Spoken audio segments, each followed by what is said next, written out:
Lego, the plastic everyone knows and loves. Throughout its time of existing, it has become very popular for both children and adults, and has sold sets from many different franchises such as Star Wars and Marvel.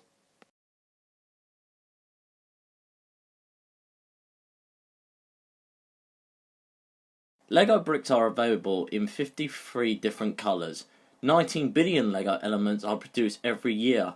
2.16 million Lego elements are modelled every hour, or 36,000 per minute.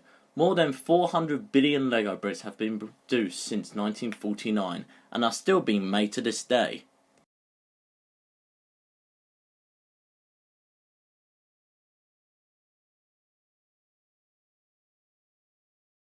With those couple of facts aside, before I jump into any more, or with my experience, we got a quick history to run through.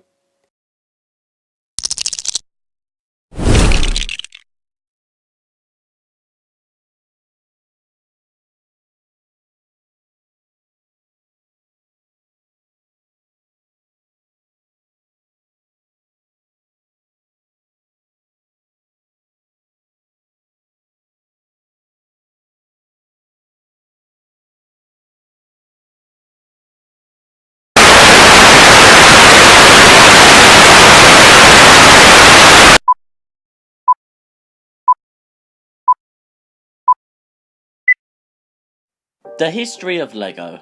How did Lego, one of the most beloved toys for children and adults around the world, begin?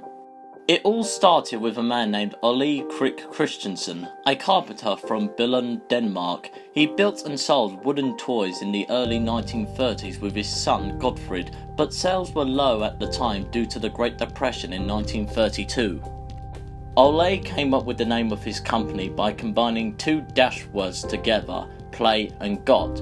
Doing so, he came up with the word Lego. After World War II, plastic became rarely available in Denmark, so Lego purchased a plastic injection modelling machine in 1947. Ole and Godfred had also acquired some samples of interlocking plastic bricks designed by Hilary Pay. Lego improved upon the design so that the bricks would stick together more tightly, naming it the automatic building bricks. Sales of the toy bricks were low at first as customers preferred the older wooden toys, but that would soon change by 1950. Godfrey Christensen, Ole's son, was in charge of Lego. After a conversation with a buyer in 1954, he came up with the idea for a Lego system. This would emphasize learning and creativity through play. The company released the town plan set in 1955, using this new system concept.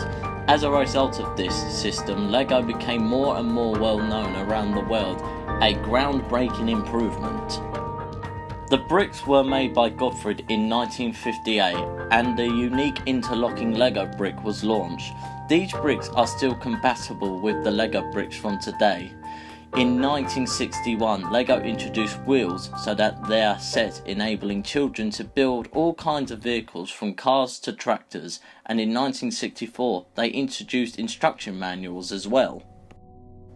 On the 7th of June 1968, the first Legoland park was opened in Billund, Denmark, and in 1969 Duplo was introduced as a Lego system for younger children.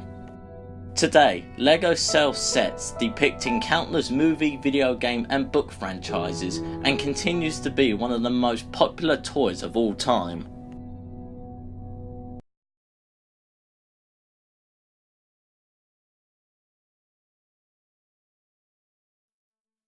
History aside, I put my attention to Legoland.